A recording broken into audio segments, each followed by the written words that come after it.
ആദരണീയരായ വിശിഷ്ടാതിഥികളെ, പ്രിയപ്പെട്ട വിദ്യാർത്ഥികളെ, ബഹുമാന്യരായ രക്ഷിതാക്കളെ, എൻ്റെ പ്രിയ സഹപ്രവർത്തകരെ, എല്ലാവർക്കും നമസ്കാരം.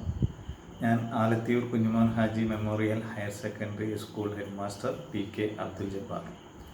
ആദ്യമായി നിങ്ങളെല്ലാവരെയും നമ്മുടെ സ്കൂളിൻ്റെ പ്രവേശനോത്സവ ചടങ്ങിലേക്ക് ഹാർദമായി സ്വാഗതം ചെയ്യുന്നു.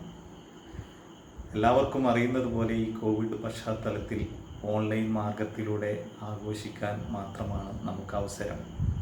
മുമ്പത്തെ പോലെ എല്ലാവരെയും പങ്കെടുപ്പിച്ചുകൊണ്ട് ആഘോഷപൂർവ്വം അടുത്ത വർഷമെങ്കിലും പ്രവേശനോത്സവം നടത്താൻ നമുക്ക് സാധ്യമാകട്ടെ എന്ന് പ്രാർത്ഥിക്കാം. കേരളത്തിൽ ഏറ്റവും കൂടുതൽ കുട്ടികൾ പഠിക്കുന്ന വിദ്യാലയങ്ങളിലൊന്നാണ് നമ്മുടെ സ്കൂൾ. പുതുതായി 1000-ലധികം കുട്ടികൾ സ്കൂളിലേക്ക് കടന്നു വന്നിരിക്കുകയാണ്. അവരെ പ്രത്യേകമായി സ്വാഗതം ചെയ്യുന്നു. സ്കൂളിൻ്റെ ചരിത്രത്തെക്കുറിച്ചും നേട്ടങ്ങളെക്കുറിച്ചുമൊക്കെ ബഹുമാനപ്പെട്ട പ്രിൻസിപ്പൽ സൂചിപ്പിക്കും. അതിനാൽ ഞാൻ അതിലേക്ക് കടക്കുന്നില്ല. സമയം ദൈർഘിക്കും എന്നതിനാൽ ഞാൻ എൻ്റെ കർത്തവ്യത്തിലേക്ക് പ്രവേശിക്കുന്നു.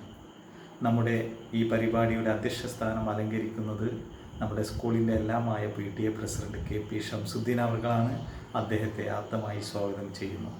ഈ പരിപാടിയുടെ ഔപചാരികമായ ഉദ്ഘാടന കർമ്മം നിർവഹിക്കുന്നത് നമ്മുടെ സ്കൂളിലെ ആദ്യ ബാച്ചിലെ വിദ്യാർത്ഥിയും ഇപ്പോൾ നമ്മുടെ നാട്ടിൽ സ്ഥിതി ചെയ്യുന്ന തുഞ്ചത്ത് എഴുത്തച്ഛൻ മലയാള സർവകലാശാലയുടെ ആദരണീയരായ വൈസ് ചാൻസലറുമായിട്ടുള്ള ഡോക്ടർ അനിൽ വള്ളത്തോൾ സാറാണ്.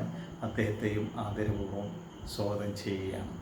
കൂടാതെ നമുക്ക് ആശംസകൾ നേർന്നുകൊണ്ട് നമ്മുടെ ജനപ്രതിനിധികൾ, ഉദ്യോഗസ്ഥർ, മാനേജ്മെൻറ്റ്, സപ്പോർട്ടിംഗ് കമ്മിറ്റി ഭാരവാഹികൾ, നമ്മുടെ സ്കൂളിലെ വിവിധ അധ്യാപകർ, വിദ്യാർത്ഥികൾ, അനധ്യാപകർ മുതലായ എല്ലാവരും ഇതിൽ പങ്കെടുക്കുന്നുണ്ട്. അവരുടെ പേരുവിവരമൊക്കെ താഴെ പ്രോഗ്രാം നോട്ടീസിൽ അറിയിക്കുന്നതാണ്. അവരെല്ലാവരെയും സ്വാഗതം ചെയ്യുന്നു. അതോടൊപ്പം നമ്മുടെ സ്കൂളിൽ മുമ്പ് പഠിച്ചിരുന്ന, ഇപ്പോൾ വിവിധ മേഖലകളിൽ പ്രാഗൽഭ്യം തെളിയിക്കൊണ്ടിരിക്കുന്ന കുറേ അതിഥികൾ കൂടി നമ്മുടെ ഈ പരിപാടിയിൽ പങ്കെടുക്കുന്നുണ്ട്. അവരെയും സ്വാഗതം ചെയ്യുകയാണ്. നമ്മുടെ സ്കൂളിൻ്റെ ഔപചാരികമായ ഉദ്ഘാടന കർമ്മം അവസാനിച്ചാൽ ക്ലാസ് തലത്തിലുള്ള പ്രവേശനോത്സവ ചടങ്ങുകൾ ആരംഭിക്കും. അതിലും നിങ്ങളെല്ലാവരും പങ്കെടുക്കണം. കുട്ടികളൊക്കെ അവരുടെ കഴിവുകൾ പ്രകടിപ്പിക്കാൻ കൂടിയുള്ള ഒരു വേദിയായി ഇത് ഉപയോഗപ്പെടുത്തണം എന്ന് അഭ്യർത്ഥിച്ചുകൊണ്ട് എല്ലാവർക്കും ഒരിക്കൽ കൂടി സ്വാഗതം ആശംസിച്ചുകൊണ്ട് എല്ലാ കുട്ടികൾക്കും വിജയാശംസകൾ നേർന്നുകൊണ്ട് എൻ്റെ ചെറിയ വാക്കുകൾ നിർത്തുന്നു. നന്ദി, നമസ്കാരം.